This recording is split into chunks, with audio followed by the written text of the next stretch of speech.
Hello everyone, welcome to Chetan Bharat Learning and welcome back to our weekly current affairs series in which we'll cover all the important developments with respect to the field of Indian polity for your UPSC preparation. Now our period of reference for this video would be 12th of March to 18th of March. So let's take a look at what issues were significant in the past week. Alright, what will we cover in this particular video? Number 1. SC order on local body elections. अभी recently supreme court ने एक ruling दी है. एक case आया था supreme court के पास Goa municipal election से related.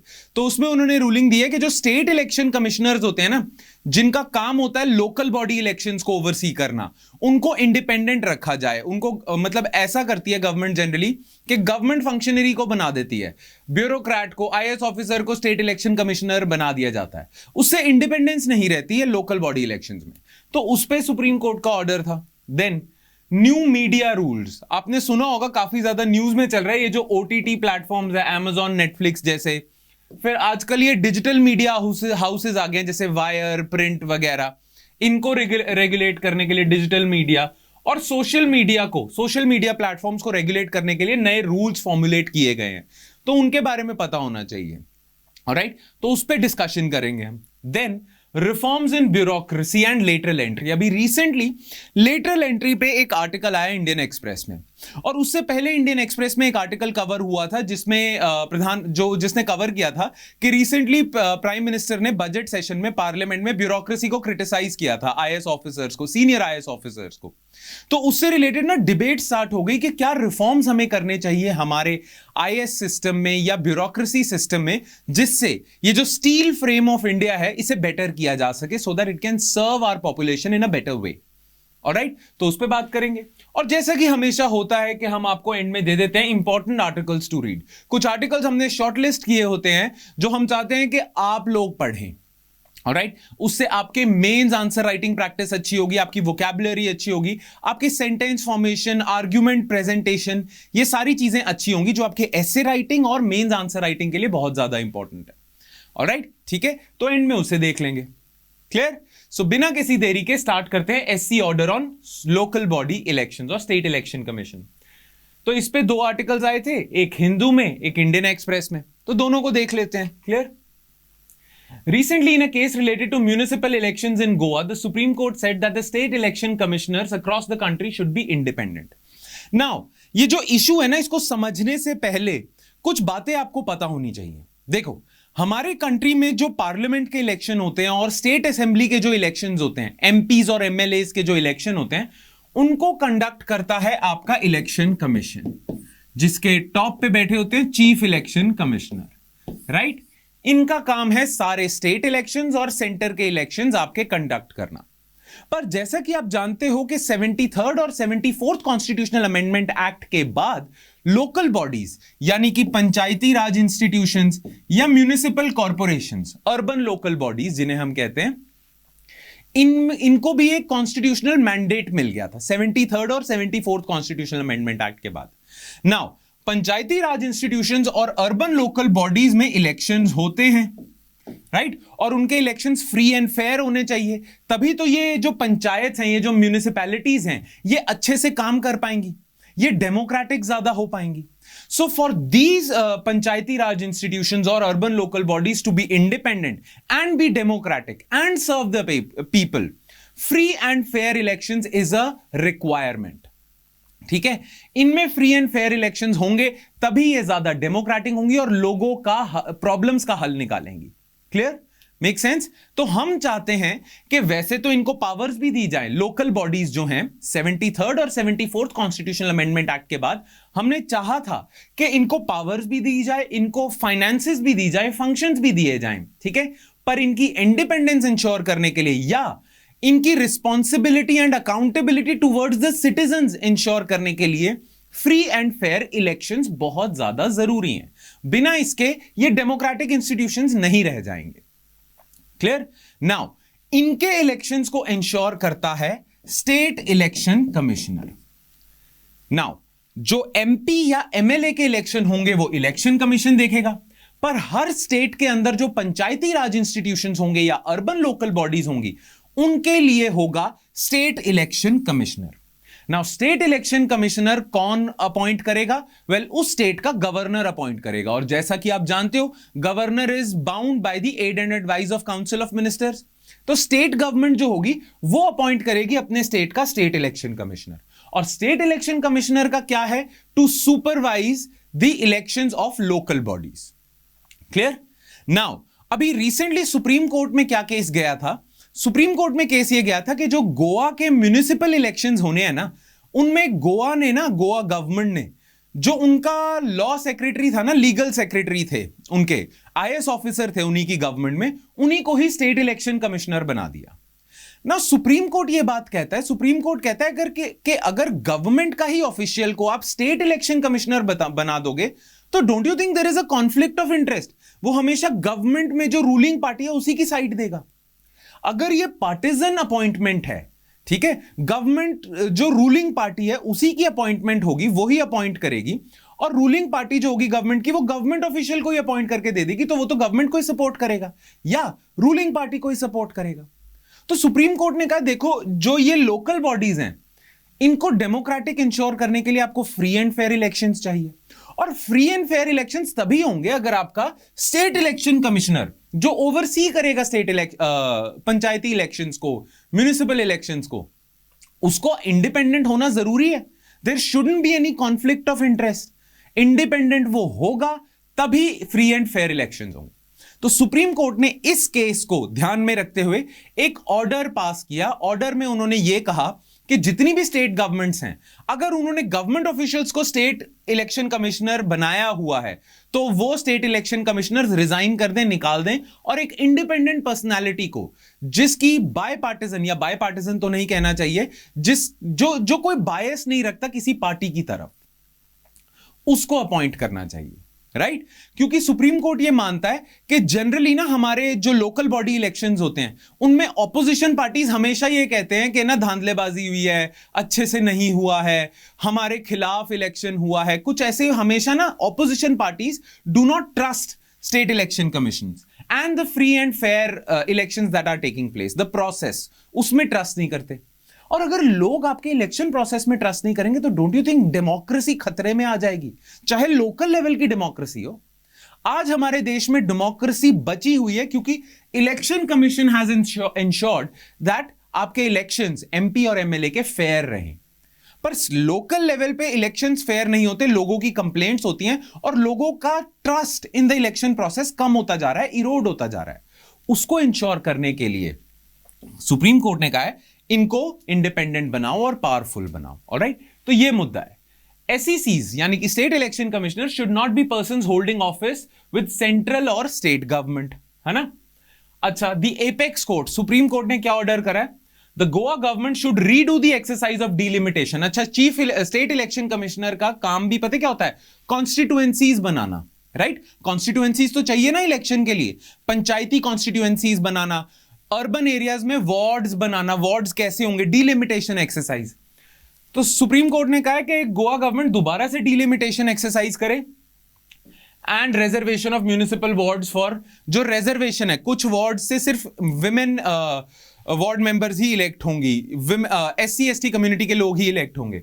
Reservation का प्रोसेस दोबारा स्टार्ट करे 5 म्युनिसिपल काउंसिल्स में, गोवा के अंडर जो है।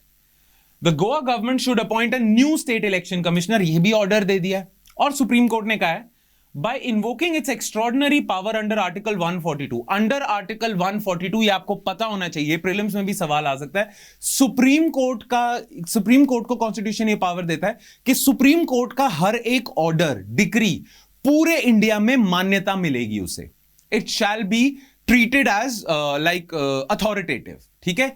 तो इस पावर को यूज करते हुए सुप्रीम कोर्ट ने ऑर्डर दे दिया है, the court has asked all एसईसीज who are under direct control of the respective state governments to step down from their post।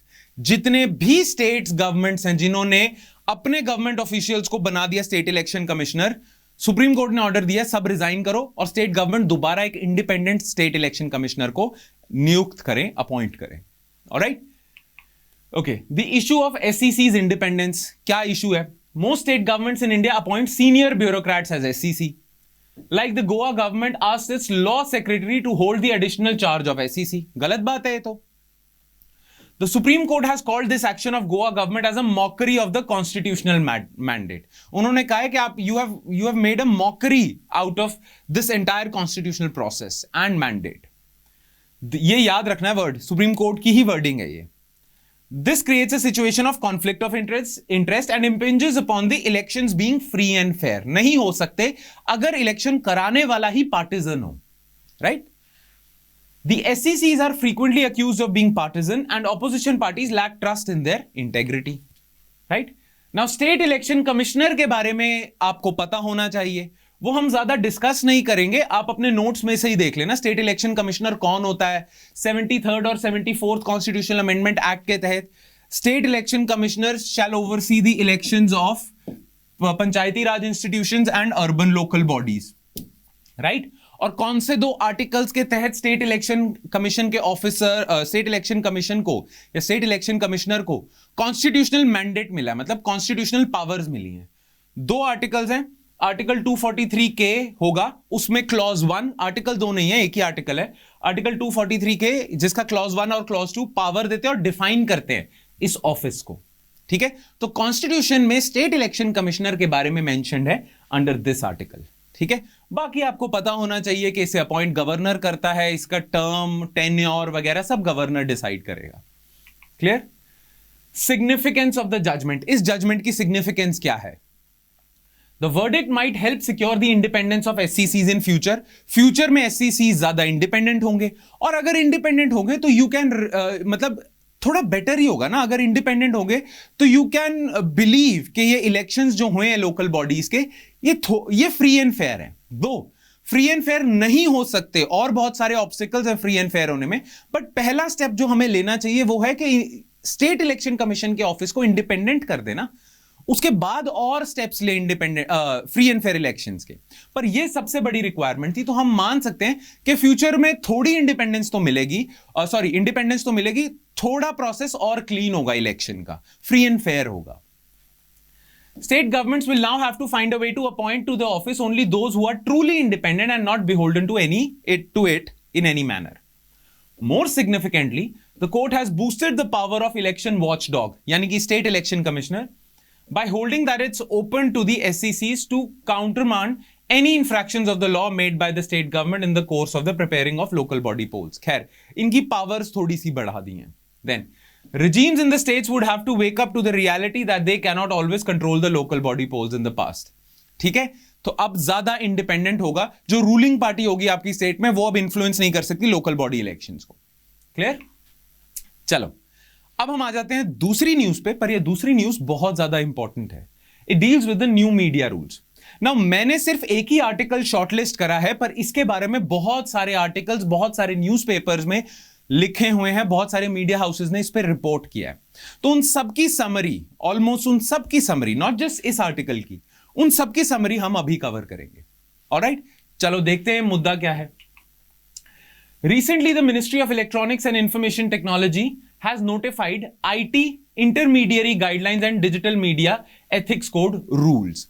अभी नए रूल्स गवर्नमेंट ऑफ इंडिया ने नोटिफाई करे हैं, और ये जो नए रूल्स हैं, ये पता किसको रेगुलेट करने के लिए करे हैं?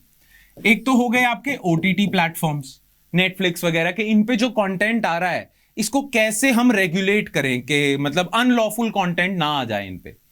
देन डिजिटल मीडिया हाउसेज हैं, ठीक है, जो अब ऑनलाइन मीडिया हाउसेज आ चुके हैं, मोजो स्टोरी, प्रिंट, वायर वगैरह, इनको रेगुलेट करने के लिए. और तीसरा हो गया आपका Facebook, Twitter, social media platforms को रेगुलेट करने के लिए, क्योंकि रेगुलेट करना बहुत ज्यादा इंपॉर्टेंट है.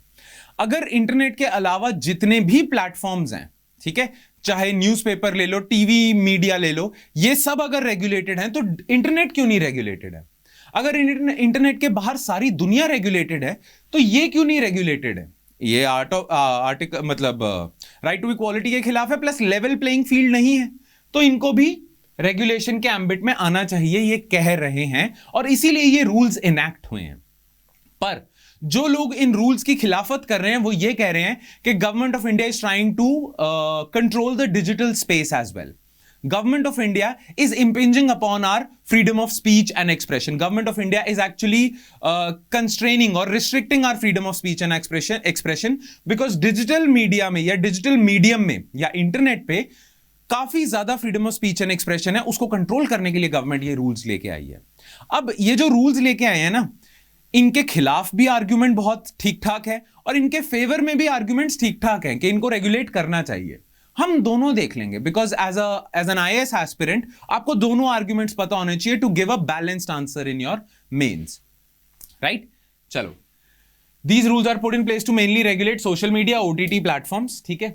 अब ये किस एक्ट के तहत रूल्स नोटिफाई करें? कोई एक एक्ट होता है ना जो आपको पावर देता है, गवर्नमेंट को पावर देता है कि ये रूल्स आप नोटिफाई कर सकते हो। ये पता होना चाहिए प्रीलिम्स के पॉइंट ऑफ व्यू से। These rules have been framed in exercise of powers under Section 87, Clause 2 of Information Technology Act 2000 and in supersession of the earlier Information Technology Rules. पहले रूल्स थे, उनको अमेंड करके नए rules निकाले हैं और ये रूल्स किसके तहत हैं? Section 87 of IT Act. Clear? Now background क्या था? बैकग्राउंड आपको पता होना चाहिए कि 2018 में सुप्रीम कोर्ट ने कहा था कि डिजिटल मीडिया को या इंटरनेट को रेगुलेट करने का वक्त आ गया बिकॉज इंटरनेट में चाइल्ड पोर्नोग्राफी और बहुत सारा ऑब्सीन कंटेंट घूम रहा है जो विमेन की डिग्निटी को खराब करता है, विमेन को ऑब्जेक्टिफाई करता है, सेक्सुअल हरासमेंट होती है इंटरनेट स्पेस पे। तो इसे रेगुलेट करने का समय आ गया है। इंटरनेट कोई एकदम फ्री एरिया नहीं है, फ्री है पर उसे भी रेगुलेट करना चाहिए बिकॉज फ्रीडम का मतलब यह नहीं है कि आप बाकियों के राइट्स पे भी कंट्रोल करो या बाकियों के राइट्स में भी इंटरफियर करो। तो विमेन की डिग्निटी भी उनका एक राइट है, इसीलिए इंटरनेट को कंट्रोल करना जरूरी है। सुप्रीम कोर्ट ने 2018 में कह दिया था। खैर 2020 में राज्यसभा की एक एडहॉक कमेटी आई थी जिसने बताया था कि चाइल्ड पोर्नोग्राफी और sexual harassment against women online space में बढ़ती जा रही है, हमें रूल्स बनाने पड़ेंगे। Plus, the government recently brought OTT platforms under the ambit of Ministry of Information and Broadcasting. तो इसकी एक लेगेसी है, जो नए रूल्स आए हैं ना, इनका बैकग्राउंड पहले से ही बनता जा रहा है, 2018 से बनता जा रहा है। पहले सुप्रीम कोर्ट ने संज्ञान लिया, पहले सुप्रीम कोर्ट ने बोला कि हम कुछ करेंगे इसको लेके क्योंकि ये गलत है, इंटरनेट को भी रेगुलेट करना चाहिए क्योंकि ये सब बुरी चीजें हो रही हैं। और फिर गवर्नमेंट ने भी कमिटीज बनाई हैं कि कैसे रेगुलेट किया जाए। उन्हीं कमिटीज का नतीजा है कि अब आपने रूल्स बना दिए हैं, ये आईटी रूल्स नए जो आए हैं। अब ये जो नए रूल्स हैं इनके क्या की फीचर्स हैं, क्यों इस पे लोग आपत्ति जता रहे हैं और क्यों इसको लोग सपोर्ट कर रहे हैं? दोनों खेमे हैं ना, लोग सपोर्ट भी कर रहे हैं, लोग आपत्ति भी जता रहे हैं freedom of speech and expression के नाम पे। तो पहले ये जान लेते हैं ये रूल्स क्या हैं, तभी हम समझ पाएंगे ना कि आर्ग्यूमेंट्स फॉर और अगेंस्ट दीज रूल्स। क्लियर? तो की features of these rules. Now ये जो रूल्स है ना, ये 3 लोगों को या 3 एंटिटीज को कंट्रोल करना चाहते हैं। एक तो ओटीटी प्लेटफॉर्म्स, फिर न्यूज ऑन डिजिटल मीडिया और सोशल मीडिया। तो एक एक करके देख लेते हैं कि ओटीटी प्लेटफॉर्म्स के लिए क्या रूल्स हैं, डिजिटल मीडिया हाउसेस के लिए क्या रूल्स हैं, सोशल मीडिया के लिए क्या रूल्स हैं और क्या ग्रीवेंस रिड्रेसल मैकेनिज्म बनाया इन्होंने, ये सारी चीजें। तो ओटीटी प्लेटफॉर्म्स, सबसे पहले ऑल ओटीटी प्लेटफॉर्म्स, चाहे हॉटस्टार हो, चाहे अमेजॉन हो, नेटफ्लिक्स हो, कोई भी हो, सबको जब भी प्रोग्राम वो स्टार्ट करते हैं हर प्रोग्राम को क्लासिफाई करना पड़ेगा एज के बेसिस पे। Self classification of content into 5 age based category. Content को एज के कैटेगरीज में डालना पड़ेगा। कोई यूनिवर्सल होगा, यू सर्टिफिकेट होगा, किसी को यूएस 7+ के 7 से ऊपर की एज के बच्चे देख सकते हैं, 13 से ऊपर की एज के बच्चे देख सकते हैं, 16 से ऊपर की एज के बच्चे देख सकते हैं, और एक को आप ब्रांड कर रहे हो अडल्ट, जिसमें वायलेंस ज्यादा है, न्यूडिटी ज्यादा है, राइट? वो चीज तो आपको एज बेस्ड क्लासिफिकेशन करनी पड़ेगी। प्लस आपको पता होगा, आपने देखा भी होगा, जब आप नेटफ्लिक्स वगैरह चलाते हो तो टॉप लेफ्ट हैंड कॉर्नर में लिखा आता है ना, वायलेंस, न्यूडिटी वगैरह वगैरह, ये कंटेंट के बारे में इंफॉर्मेशन आती है, right, at the beginning of each programme. Clear? तो वो भी मैंडेटरी कर दिया है। Nature of content to be displayed at the beginning of every programme करना पड़ेगा। प्लस क्योंकि नेटफ्लिक्स वगैरह पे बहुत सारा कंटेंट ए कैटेगरी का होगा, अडल्ट कैटेगरी का होगा, अब बच्चे भी तो देख सकते हैं, चाहे आपने क्लासिफाई कर दिया अडल्ट, पर बच्चे भी देख सकते हैं। तो हर प्लेटफॉर्म को पेरेंटल लॉक्स नहीं होते कि बच्चे नहीं एक्सेस कर सकते बिना पासवर्ड के, पेरेंटल लॉक्स का सिस्टम इंप्लीमेंट करना पड़ेगा। ये नॉर्मल सी चीजें हैं। फिर डिजिटल मीडिया के लिए क्या करा आपने? They are required to observe norms of journalistic conduct of the press council of India. Now press council of India एक स्टैट्यूटरी बॉडी है जिसने जर्नलिस्ट के लिए कोड ऑफ एथिक्स बनाए हुए हैं कि जर्नलिस्ट को क्या कैसे कंडक्ट करना चाहिए, कैसी रिपोर्टिंग करनी चाहिए, क्या उनका कोड ऑफ कंडक्ट होना चाहिए, क्या उनके एथिक्स होने चाहिए, स्टैंडर्ड्स होने चाहिए। ये प्रेस काउंसिल ऑफ इंडिया ने बनाया हुआ है ना। ये जो कोड ऑफ एथिक्स, कॉन्डक्ट वगैरह थे ना, ये सिर्फ टीवी मीडिया या प्रिंट मीडिया पे, ज्यादातर प्रिंट मीडिया पे लागू थे। नाउ गवर्नमेंट ऑफ इंडिया कहती है कि यही कोड ऑफ कंडक्ट और कोड ऑफ एथिक्स वगैरह डिजिटल जर्नलिस्ट या डिजिटल मीडिया हाउसेस पे भी लागू होगा। Required to observe norms of journalistic conduct of the Press Council of India and the program code under the Cable Television Network Regulation Act. ये जो cable television network regulation act है, ये TV media को regulate करता है। Press council of India regulate करता है print media को, राइट। ये जो सारे कोड ऑफ कंडक्ट और एथिक्स है, ये अब डिजिटल मीडिया हाउसेस पे भी लागू होंगे। ये करा क्यों है गवर्नमेंट ने? बहुत सारे टीवी मीडिया के हाउसेस या न्यूज़पेपर्स ये अलेज कर रहे थे कि हमें तो आपने कंट्रोल करा हुआ है इन रूल्स के तहत, पर ये डिजिटल मीडिया हाउसेस को फुल फ्रीडम दी हुई है, कुछ भी लिखें, कुछ भी करें, कैसा भी करें। तो don't you think there is a lack of level playing field? हमें इन रूल से कंस्ट्रेन करा हुआ है, इनको फुल फ्रीडम दी हुई है, जबकि हम भी जर्नलिस्ट हैं भाई। तो government has created this provision so as to create a level playing field between all media houses, whether वो टीवी मीडिया है, टीवी चैनल वाले हैं, या वो प्रिंट एंड न्यूज़पेपर वाले हैं, या वो डिजिटल मीडिया है, सबके लिए एक समान, सब रूल्स के अंडर आएंगे। अच्छा, सोशल मीडिया प्लेटफॉर्म के लिए क्या करा हुआ है आपने? सबसे पहले आपने ना बोला है कि हर सोशल मीडिया प्लेटफॉर्म को ना ड्यू डिलिजेंस करनी पड़ेगी। ड्यू डिलिजेंस का मतलब है कि अगर एक कंटेंट, एक पोस्ट या एक मैसेज व्हाट्सएप वगैरह पे भड़काऊ बयान दे रहा है या लोगों की रिलीजियस सेंटिमेंट्स को भड़का रहा है, कुछ भी ऐसा कर रहा है, तो आपको उसे फ्लैग करना पड़ेगा, रिमूव भी करना पड़ेगा, हेट स्पीच को फ्लैग करना पड़ेगा। ये सारी चीजें आप करोगे, ड्यू डिलिजेंस है। अगर आप ड्यू डिलिजेंस नहीं करते तो आप पे सेफ हार्बर प्रोटेक्शन नहीं लगेगी। सेफ हार्बर ना, सेफ हार्बर प्रोटेक्शन क्या थी, या ध्यान रखना, ये सारे जितने भी सोशल मीडिया वाले हैं ना, इनको सेफ हार्बर प्रोटेक्शन मिलती है ना। सेफ हार्बर प्रोटेक्शन क्या है? Under section 79 of information technology act, कोई भी मैसेज फेसबुक पे आता है या व्हाट्सएप पे आता है या ट्विटर पे आता है, उसके लिए ट्विटर जिम्मेदार नहीं है, लोग जिम्मेदार हैं। तो कोई भी ट्विटर पे अगर मैसेज आता है जो हेट स्पीच है, जिससे दंगे भड़क रहे हैं, उसके लिए आप ट्विटर को कटघरे में नहीं खड़ा करोगे। क्यों? क्योंकि ट्विटर ने थोड़ी पोस्ट करा है। ट्विटर तो एक प्लेटफॉर्म है जिसमें लोग अपनी बातें कहते हैं, राइट। तो ट्विटर को प्रोटेक्शन मिलती है सेफ हार्बर प्रोविजन से। नाउ गवर्नमेंट ऑफ इंडिया ने कहा है अगर ड्यू डिलिजेंस नहीं करी इन्होंने तो इन पे सेफ हार्बर प्रोटेक्शन नहीं लगेगी। दैट मींस अगर ड्यू डिलिजेंस नहीं करी तो किसी भड़काऊ भाषण के लिए आप ट्विटर को भी जिम्मेदार ठहरा सकते हो, कोर्ट में लेके जा सकते हो, ये बोला है, राइट। इससे कई सोशल मीडिया प्लेटफॉर्म बहुत डर गए हैं। प्लस हर सोशल मीडिया प्लेटफॉर्म को ग्रीवेंस रिड्रेसल ऑफिसर अपॉइंट करना पड़ेगा। हर सोशल मीडिया प्लेटफॉर्म को ग्रीवेंस रिड्रेसल ऑफिसर अपॉइंट करना पड़ेगा जो लोगों की कंप्लेंट्स रिसीव करे। किसी को कोई कंप्लेंट करता है किसी कंटेंट के खिलाफ किसी प्लेटफॉर्म पे, राइट। फेसबुक पे मान लो किसी ने कोई भड़काऊ भाषण दे दिया, मैंने कंप्लेंट कर दी, तो मेरी कंप्लेंट जाएगी फेसबुक के ग्रीवेंस रिड्रेसल ऑफिसर पे, और ग्रीवेंस रिड्रेसल ऑफिसर को 15 दिनों के अंदर एक कंप्लेंट रिजॉल्व करनी पड़ेगी, right. They shall remove or disable content within 24 hours of receipt of complaint in the case of content intrudes into safety and dignity of the user. अगर कोई किसी की न्यूड पिक्चर शेयर कर रहा है, women की डिग्निटी को harm कर रहा है, सेक्सुअल हरासमेंट कर रहा है, बहुत सारी और ऐसी चीजें कर रहा है जिससे यूजर्स की, सिटीजन्स की, नेटिजन्स की डिग्निटी हार्म हो रही है, तो विद इन 24 घंटे अगर कोई कंप्लेंट करता है तो विद इन 24 घंटे आपको उस कंटेंट को रिमूव करना पड़ेगा। यही ड्यू डिलिजेंस है बाय द वे, ठीक है। They are required to enable the identification of first originator of content and information. अगर मान लो किसी भड़काऊ मैसेज से दंगे भड़क जाते हैं, राइट, और इन्वेस्टिगेशन एजेंसीज ये जानना चाहती हैं कि किसने भेजा था ये भड़काऊ मैसेज, राइट, तो जो व्हाट्सएप वगैरह पे मैसेजेस होते हैं वो तो फॉरवर्डेड होते हैं। मेरे पास एक मैसेज आया, मैंने आगे फॉरवर्ड कर दिया, राइट। अब गवर्नमेंट मुझे आके अगर सिर्फ पकड़ ले और जिसने मैसेज बनाया था उसको ना पकड़े तो ये तो गलत बात हो जाएगी ना, क्लियर। तो गवर्नमेंट के पास अधिकार है कि गवर्नमेंट व्हाट्सएप के पास जाके पूछ सके कि सबसे पहले ये मैसेज लिखा किसने था। फॉरवर्ड वाले लोगों की तो लिस्ट दे ही रहे हो आप, मैसेज किसने लिखा था, who is the originator of this message, वो बताना पड़ेगा, व्हाट्सएप को कोऑपरेट करना पड़ेगा। So they are required to enable the identification of the first originator of content and information.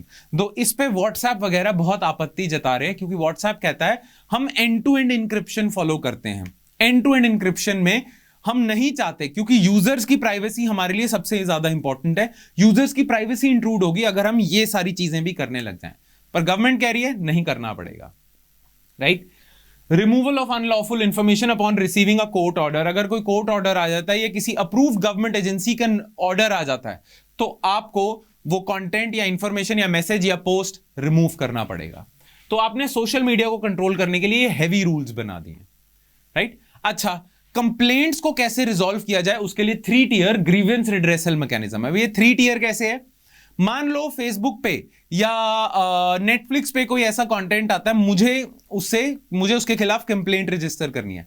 तो सबसे पहले मैं अपनी कंप्लेंट रजिस्टर करूंगा, ग्रीवेंस रिड्रेसल ऑफिसर होगा जो नेटफ्लिक्स पे, उसको कंप्लेंट दूंगा.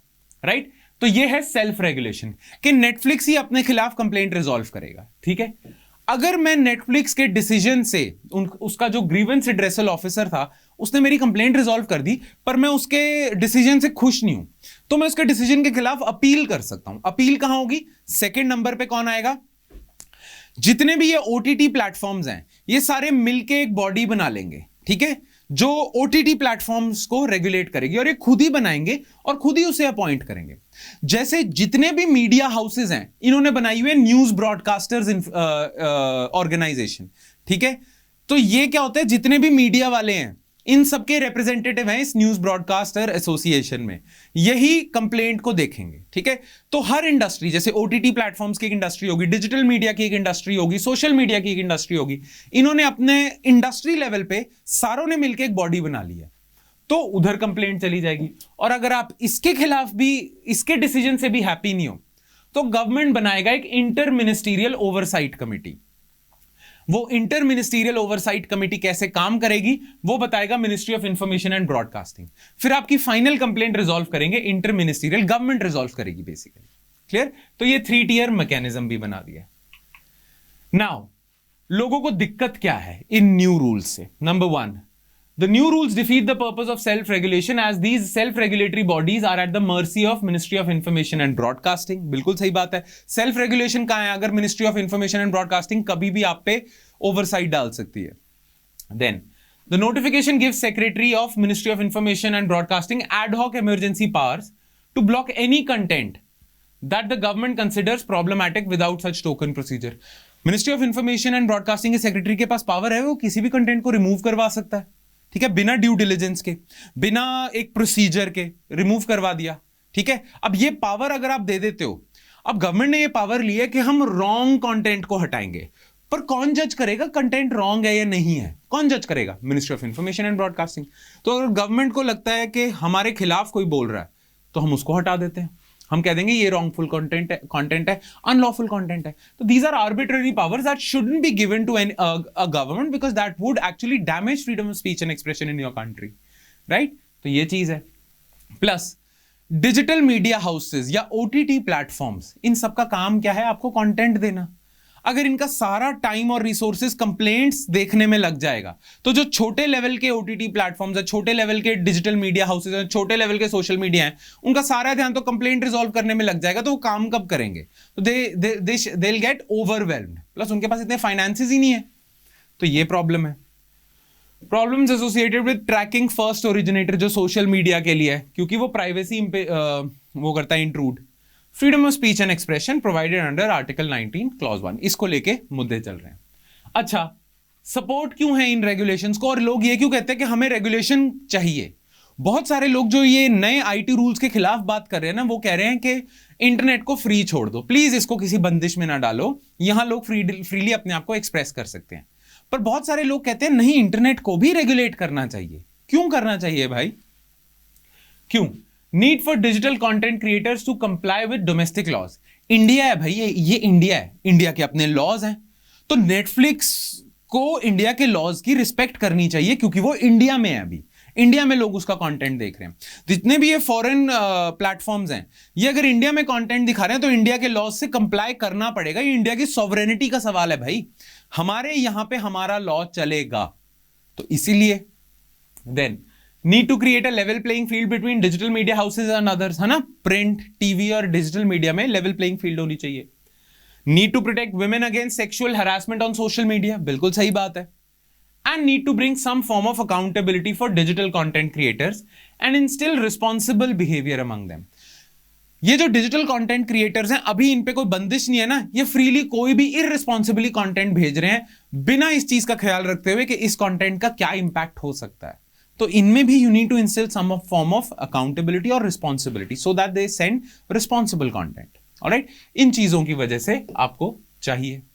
क्लियर? अब हम आ जाते हैं अपने थर्ड इश्यू पे, जिसका नाम है रिफॉर्म्स इन ब्यूरोक्रेसी। राइट, क्योंकि एक आर्टिकल आया था अभी रिसेंटली इंडियन एक्सप्रेस में लेटरल एंट्री पे, जिसने बात करी है कि लेटरल एंट्री अच्छा आइडिया है, पर क्या इश्यूज हैं जिसकी वजह से लेटरल एंट्री सक्सेसफुल नहीं हो पा रहा है, उस पे बात करेंगे।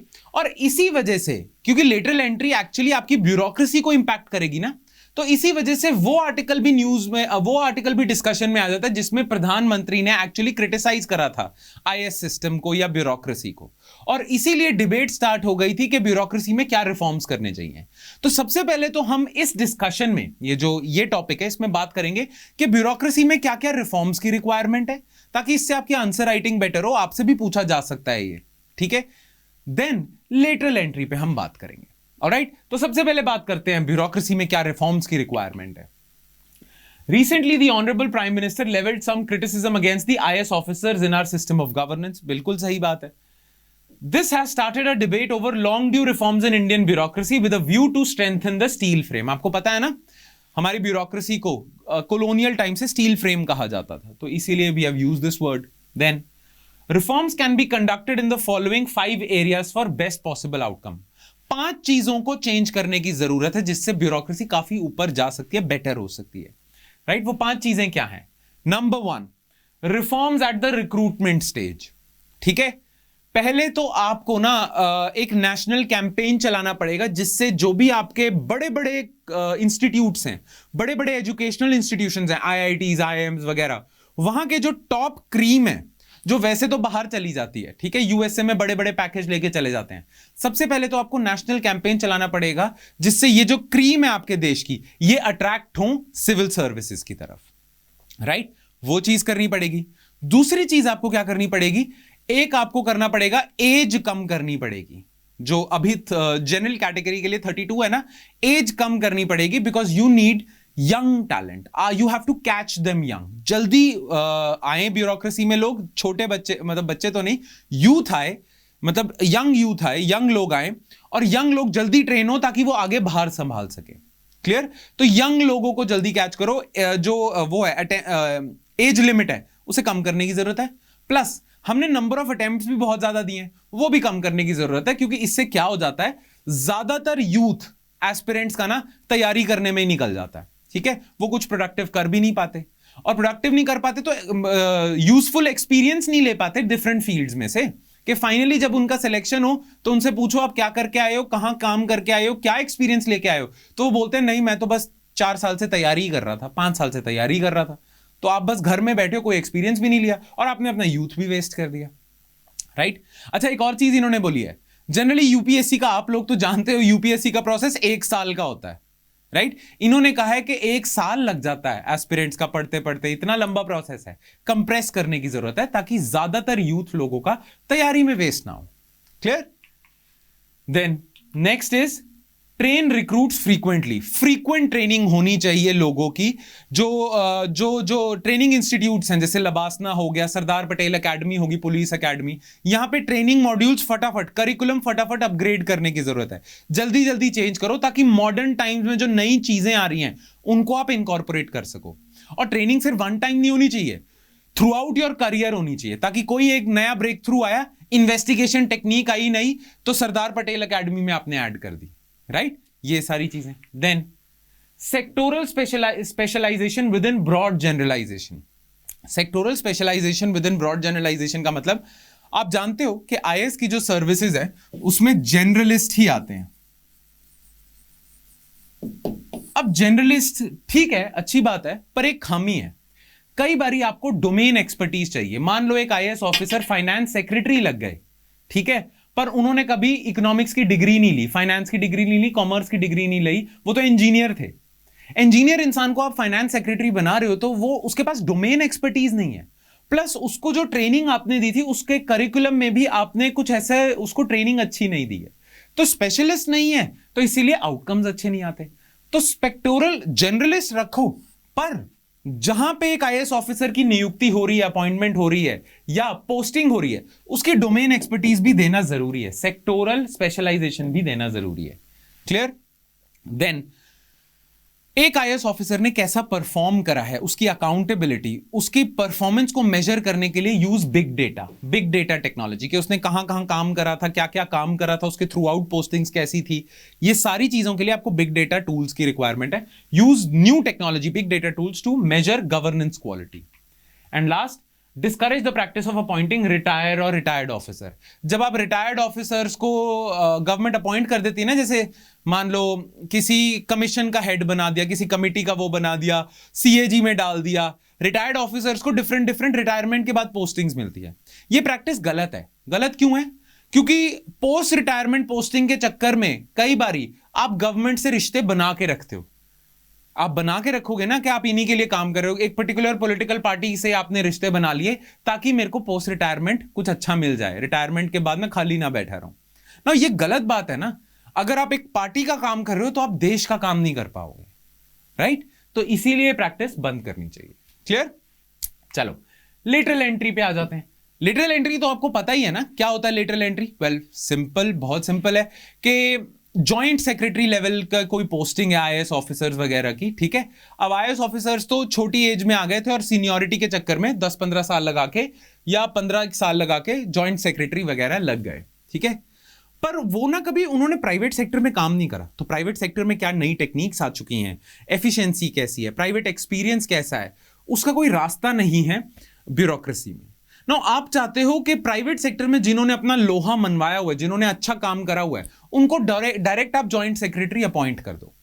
आरबीआई गवर्नर जो बनते हैं जनरली लेटरल एंट्री से ही बन रहे हैं कि बाहर किसी ने यूएसए में बहुत अच्छा इंडियन ने काम करा हुआ इकोनॉमिक्स की फील्ड में, फाइनेंस की फील्ड में, उसे उठा के आपने आरबीआई गवर्नर बना दिया क्योंकि वहां एक्सपर्ट को रिवॉर्ड कर रहे हो, राइट? तो लेटरल एंट्री इसलिए इंपॉर्टेंट है। अभी रिसेंटली गवर्नमेंट ने 8 जॉइंट सेक्रेटरी पोस्ट के लिए आउटसाइड प्राइवेट सेक्टर से लोग ले भी लिए हैं।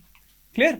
तो एडवांटेजेस ऑफ लेटरल एंट्री क्या है, इसमें मैं जाऊंगा नहीं, आपको मिल जाएंगे नोट्स में, पर मैं जाऊंगा नहीं क्योंकि आप सबने ये जो टॉपिक है लेटरल एंट्री का हमने बहुत बारी कवर करा हुआ है, हर न्यूज़पेपर ने कवर करा हुआ है, तो you know about the advantages. But this particular article, ये आर्टिकल फोकस्ड ऑन इश्यूज या चैलेंजेस क्या है लेटरल एंट्री के सामने, ठीक है। इश्यूज फेसिंग लेटरल एंट्री, एक तो क्या है कि जो जॉइंट सेक्रेटरी की पोस्ट है ना, एक आईएएस ऑफिसर, एक आम आईएएस ऑफिसर 45 इयर्स की एज में बनता है, ठीक है, इतने सीनियर लेवल पे जाके ना। आपने भी ऐसा करा है कि जो प्राइवेट सेक्टर से जो इंसान आएगा ना, वो भी इसी एज के अराउंड हो, सीनियरिटी में ऐसे एज वाइज ना फर्क ना हो आईएएस ऑफिसर और आपने, तो आपने 45 इयर्स के अराउंड आपने रख दिया, जॉइंट सेक्रेटरी आए ना। इस एज में जाके कोई अच्छा इंसान है ना, जो टैलेंटेड है, वो बहुत सक्सेसफुल है, उसको ये जॉइंट सेक्रेटरी की पोस्ट अट्रैक्ट ही नहीं करेगी। अट्रैक्ट करेगी तो किसी 30-35 साल के इंसान को करेगी जिसमें यूथफुल एनर्जी भी होगी और एक्सपीरियंस भी होगा। तो इस एंट्री लेवल बैरियर, जो एज बैरियर है, उसको कम करने की जरूरत है, ठीक है। To attract the best talent from outside at the joint secretary level, entry requirements need to be relaxed so that persons of 35 years of age are eligible. Then next, second challenge is whether the system is facilitating lateral entrants for success or is indifferent to the point of failure. मतलब आप ना lateral entrants जो आते हैं, अब जो lateral entrants आए हैं उन्हें डील तो आपकी ब्यूरोक्रेसी से ही करना है। अब क्योंकि आप बाहर से आते हो ना, ये जो ब्यूरोक्रेसी आपको अच्छे से रिसीव भी नहीं करती, आपके जो डिसीजंस हैं उन्हें पूरी तरह से करती नहीं। अगर आप इन लेटरल एंट्रेंट्स को पावर नहीं दोगे कि मेरे डिसीजन मानने पड़ेंगे, पावर नहीं दोगे, तो ये डिस्करेज हो जाएंगे। प्लस अगर आप इन्हें कोई घटिया सा डिपार्टमेंट दे दोगे तो भी डिस्करेज हो जाएंगे, तो अच्छे लोग आएंगे नहीं, राइट? तो इसीलिए आपको डिसीजन मेकिंग पावर देनी पड़ेगी। दूसरा, ये जो लेटरल एंट्रेंट्स होते हैं ना, ये प्राइवेट सेक्टर से आते हैं जहां पे डिसीजन यूं लिए जाते हैं। पर जब ये गवर्नमेंट में आते हैं तो इन्हें पता चलता है कि गवर्नमेंट में एक लॉन्ग चेन ऑफ कमांड है, एक जगह से दूसरी जगह फाइल जाएगी, फिर तीसरी जगह जाएगी, चौथी एंड सो ऑन, फिर जाके डिसीजन लिया जाएगा। ठीक है, तो आपको नेटवर्क बनाने पड़ेंगे लोगों के साथ। जब तक ये सीखते हैं नेटवर्क बनाना, तब तक देर हो चुकी होती है, तब तक इन्हें कोई और पोस्टिंग मिलती है, ये इनका टाइम, इनका कॉन्ट्रैक्ट खत्म हो जाता है, राइट। तो ये बोल रहे हैं कि लेटरल एंट्रेंट्स जो हैं उन्हें लॉन्ग टर्म कॉन्ट्रैक्ट्स मिले, ज्यादा देर तक वो एक ही डिपार्टमेंट में रहें। क्लियर? प्लस यही सारी चीज है। नो ट्रेनिंग और orientation is provided for this to lateral entrant. By the time networks are build, जब तक कनेक्शन बनाते हैं, it is time to move on. On past evidence, the lateral entrants who made the biggest impact are those who served in the system for a length of time, लंबे contracts के लिए। Clear? तो ये कुछ issues हैं।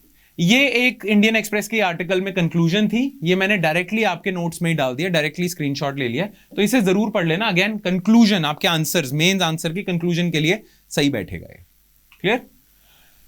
सो या now हम आ जाते हैं इंपॉर्टेंट आर्टिकल्स टू रीड। कौन से आर्टिकल्स आपको पढ़ने चाहिए? दो हिंदू के हैं, एक इंडियन एक्सप्रेस का है। हिंदू के कौन से आर्टिकल हैं? Pulling India's democracy back from the brink. Freedom index में थोड़ा रैंक हमारा कम हो गया ना, तो उस पर आर्टिकल है। देन लिमिट्स ऑफ पॉक्सो, ये प्रोटेक्शन ऑफ चाइल्ड जो है ना, जो आपके चाइल्ड सेक्सुअल अब्यूज से प्रोटेक्शन के लिए जो एक्ट है, उस पे उसको मतलब उसके लूप होल्स पे बात हुई है। And last is reservation debate, a new and post myth era. ये तीनों अगेन एसे राइटिंग के लिए अच्छे हैं, मेंस आंसर राइटिंग के लिए अच्छे हैं। Alright, so yeah, that's it from my side, guys. I hope you liked today's lecture. If you have any doubts, you can post us those doubts. You can write it in YouTube comment section. You can mail us, WhatsApp us, even call us. All right. So that's it from my side, guys. I'll see you next time with more stuff. Thank you.